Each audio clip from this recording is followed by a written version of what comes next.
네, 안녕하십니까 여러분. 이재명 정부 100일 대한민국 보고서 두 번째 시간입니다. 경제, 산업 부분의 변화인데요. 시장 질서가 정치적으로 종속되고 국가 통제 경제로 구조적인 변화가 일어나고 있다는 부분에 대해서 말씀드리고자 합니다. 먼저 첫 번째 항목으로 재정 포퓰리즘, 소비 쿠폰, 채무 탕감을 정치적으로 시행하고 있다는 부분 말씀드리겠습니다. 자, 6월에 경기 부양을 명분으로 국민 1인당 15만 원에서 50만 원 소비 쿠폰 총 20조 원 가까이가 이제 지급됐죠. 지자체들은 경쟁적으로 기본소득을 도입하고 있습니다. 10월에는 7년 이상 경과한 5천만 원 이하의 채무를 탕감하는 그러한 제도를 시행해서 80만 명이 대상이 되었다고 보도되고 있습니다. 여기서 확인해야 되는 것은 우리는 자율적인 금융기관의 채무조정 제도나 또 그런 어려운 사람들을 위한 여러 가지 금융 제도, 그리고 가장 이제 마지막으로는 회생, 파산 제도와 같은 것이 사법부와 함께 확립되어 있습니다.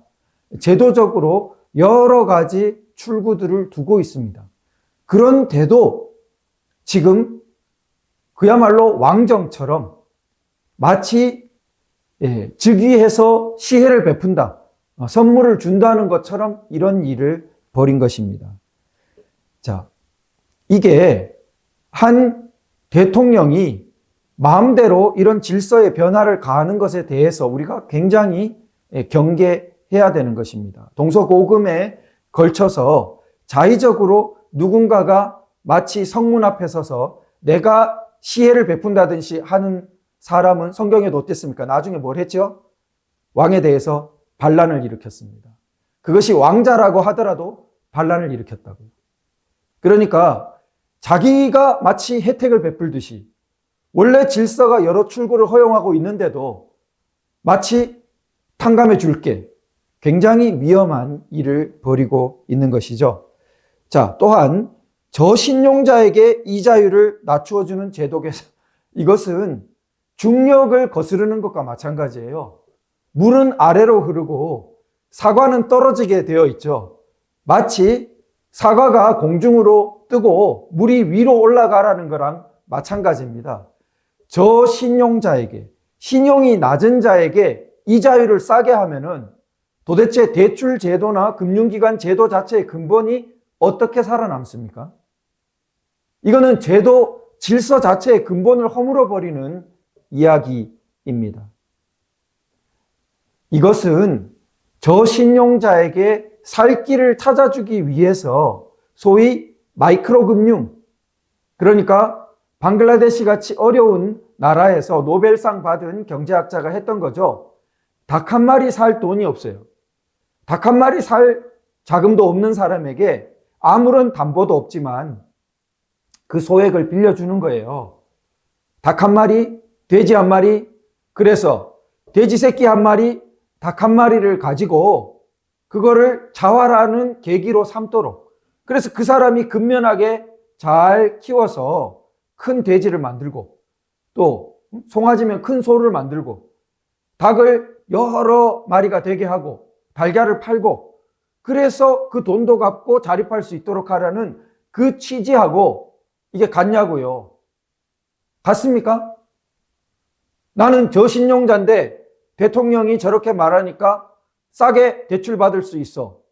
그럼 그 대출 받아가지고 1,000만 원, 1억, 10억 대출 받아서 잘 쓴다는 보장이 어디에 있죠?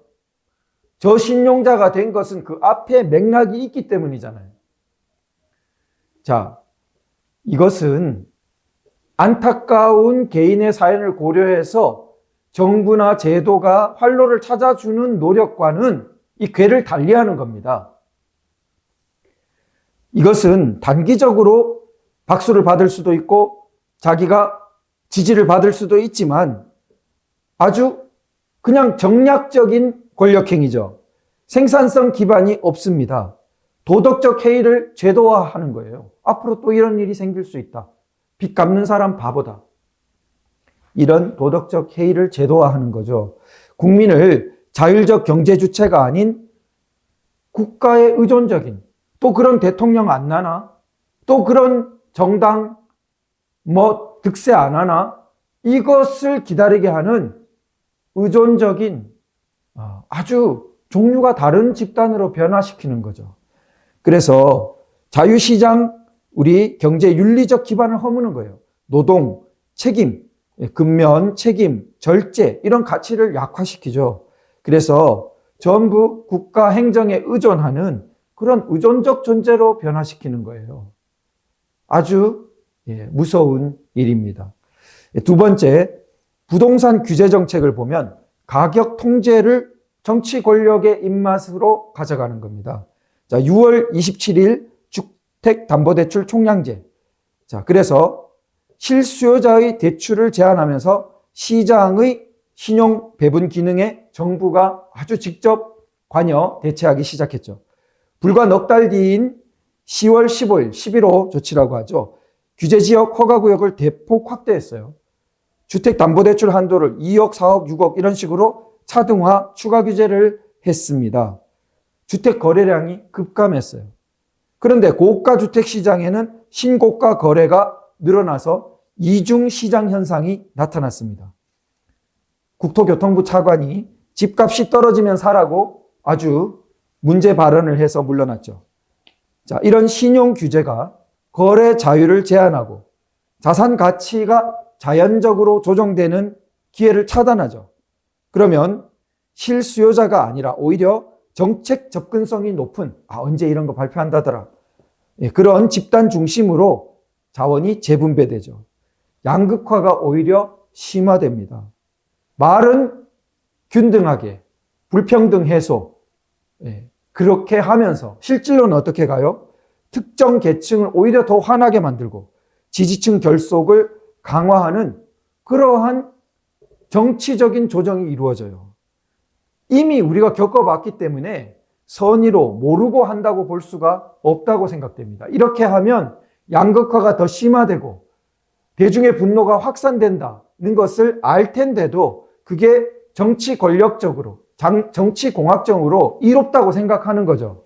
국가에는 해롭고 특정 자기 정치 집단에는 이로운, 이것은 국가를 위한 정치 집단이 아니죠. 정말 반공화적인, 반자유적일 뿐만 아니라 반공화적인, 반국익적인 그러한 행보입니다. 세 번째 항목으로 금융 외환 시장에서 이렇게 위험 프리미엄이 상승하니까 외국 자본 이탈 경향이 나타나고 있어요.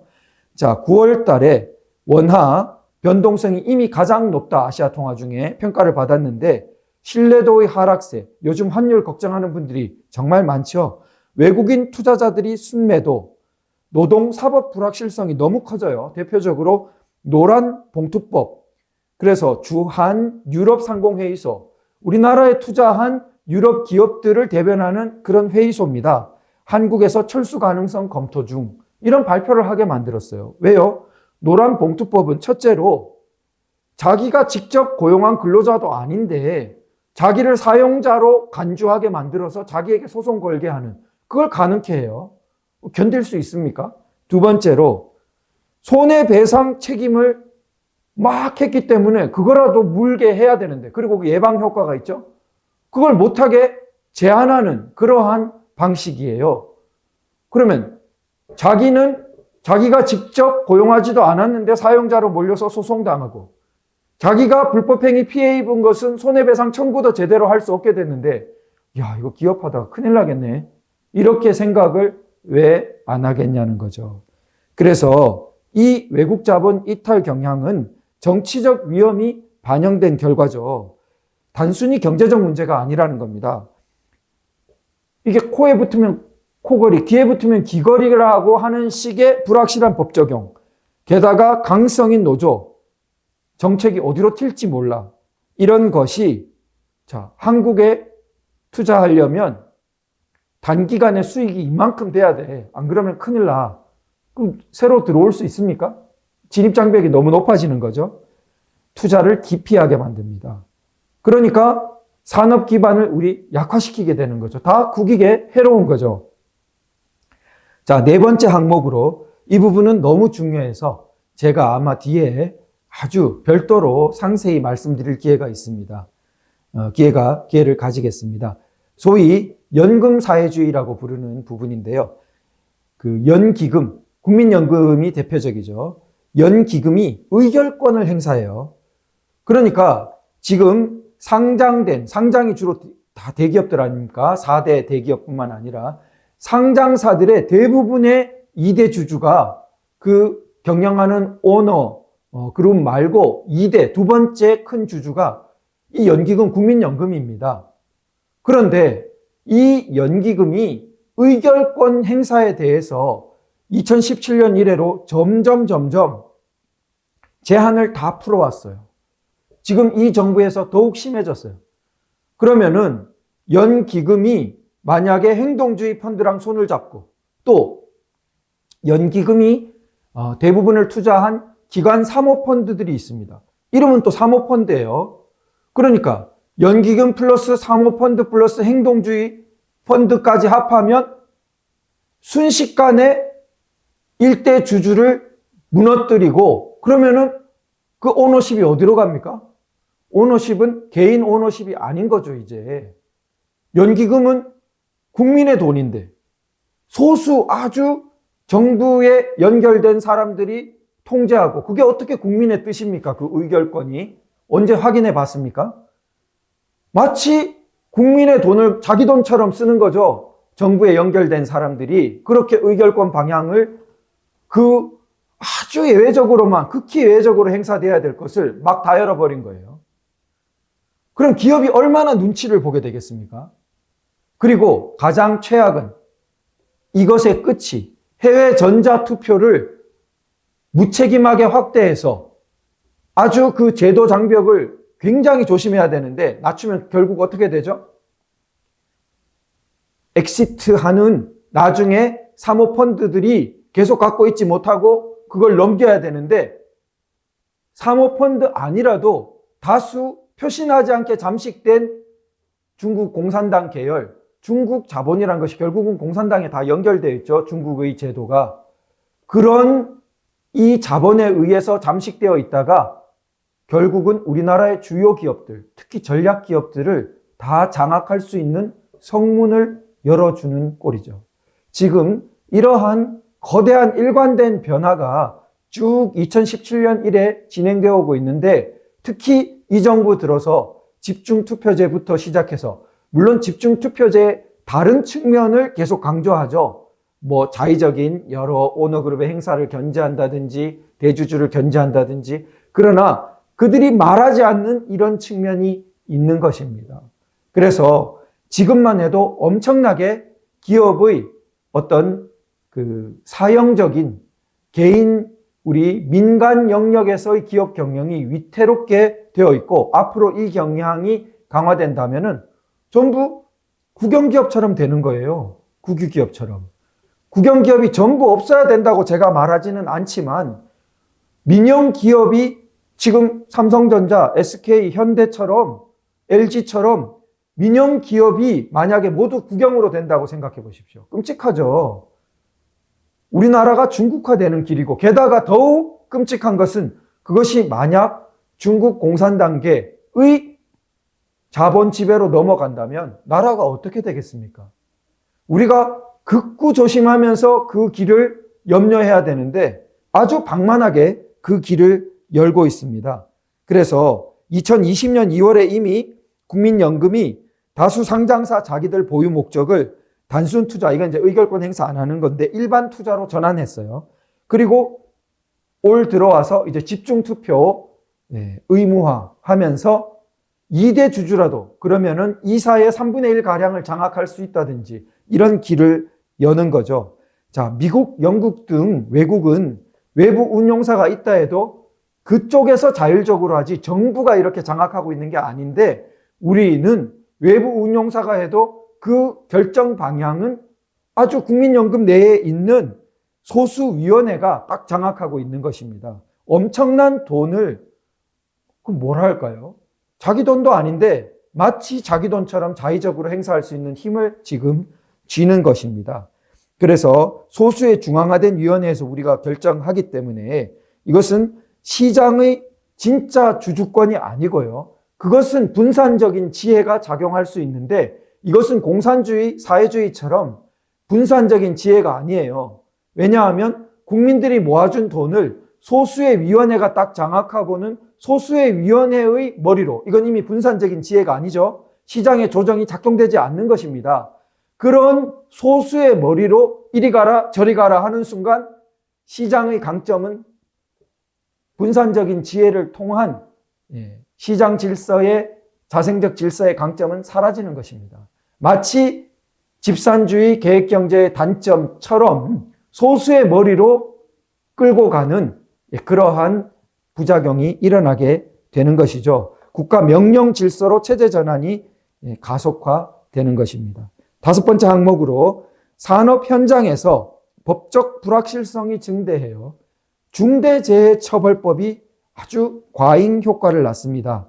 자, 5월 7일에 50인 미만 사업장, 정말 영세 사업장입니다.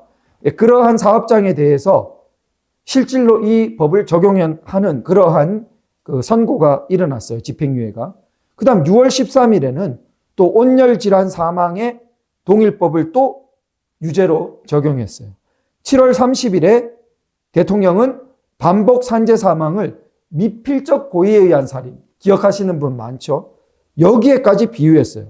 9월 16일은 정부가 반복 가해 기업에 대해서 과징금을 상향하겠다. 이렇게 제재 중심 기조를 계속 강화했습니다. 그래서 이 정부 출범 이래 중대 재해로 인해서 공사가 중단되어 버리는 그러한 건설 현장이 289곳에 달한다는 겁니다. 이건 안전조치를 다한 기업도 네가 아무리 네 스스로는 안전조치를 다했다 해도 결과가 이렇게 일어났잖아. 그러면은 형사처벌 대상이야. 이렇게 되는 거거든요. 그러니까 하고 싶은 안전조치를 강화하고 싶은 마음을 북돋는 게 아니라 꺾어버려요, 오히려. 내가 아무리 이걸 강화해 봐도 일단 무언가 작용으로 일어나 버리면은 다 독박 쓰고 이건 뭐 내가 번 돈도 무익하게 될 수 있다. 공사를 하겠습니까? 그래서 예방보다 사업 중단을 택하는 경우들이 속출한다는 거죠. 자, 노동자 보호가 명분인데 이거는 사전 예방을 회피하고 오히려 고용이 축소돼요. 산업 전반이 위축되는 그러한 부작용을 낳는다는 거죠. 자, 정리를 해보겠습니다. 구조적인 우리의 기결을 보면 자유시장 경제가 해체되고 국가 통제 경제로 자꾸만 이행하고 있는 거죠. 소비 쿠폰, 탕감, 재정이 정치화되고 있죠. 부동산 규제, 시장 가격 결정이 행정적으로 이렇게 쏠리고 있죠. 외국 자본이 이탈한다. 정치 리스크 프리미엄이 상승하고 있습니다. 연기금이 개입한다. 기업 경영이 국가의 수중으로 자꾸만 몰리고 있죠. 중대재해법, 산업이 위축되고 예방을 강조하는 것이 아니라 그냥 포기, 중단해버리는 사태로 몰고 있습니다. 그래서 이것은 그냥 단순히 점점의 개별 정책들이 우연히 모인 것이 아니라 정치 권력이 체계적으로 시장 질서를 이렇게 재편하겠다는 그러한 방향이 있다고 보는 것이 설득력 있는 그러한 해석이 아닐까 생각됩니다. 마치 말은 주주자본주의를 말하면서 사실은 국가자본주의, 더 심하게 말하면은 연기금을 동원한 사회주의, 그 방향으로 움직이는 것이 아니냐라는 의혹이 더 이상 가벼운 그러한 의혹이 아닌 거죠. 그래서 점점 시장 자체의 경쟁과 효율이 아니라 정치적인 재분배, 슬픈 겁니다. 정권에 줄 서는 것, 빽이 있는 것, 정말 후진적인 질서로 점점 내몰리고 있죠. 사유재산권 존중, 계약 자유, 경쟁의 공정, 이런 것을 계속 육성해 가야 되는데 그게 형해화되고 국가가 모든 곳, 생산에, 소비에, 투자에 자꾸 통제 경제로 이렇게 먹어 들어가는 거죠. 자, 우리 자유경제체제 본질이 책임, 자율성, 사적 자치 이런 것들이 강조돼야 되는데 행정적으로 조정하고 정치 권력적으로 재분배하고 그래서 시장경제가 아니라 행정경제, 자유자본주의가 아니라 국가자본주의 더 나아가서는 연금 사회주의적인 그러한 이행이 점점 커져 가고 있다는 거죠. 그래서 행정이 시장을 대체하고 있는 그러한 심각한 구조적인 전환의 위험에 직면하고 있다는 분석입니다. 그러면 이상으로 경제와 산업 부분의 변화와 영향에 대해서 살펴보았습니다. 다음 시간에는 외교, 안보 부분의 변화와 영향에 대해서 살펴보도록 하겠습니다. 감사합니다.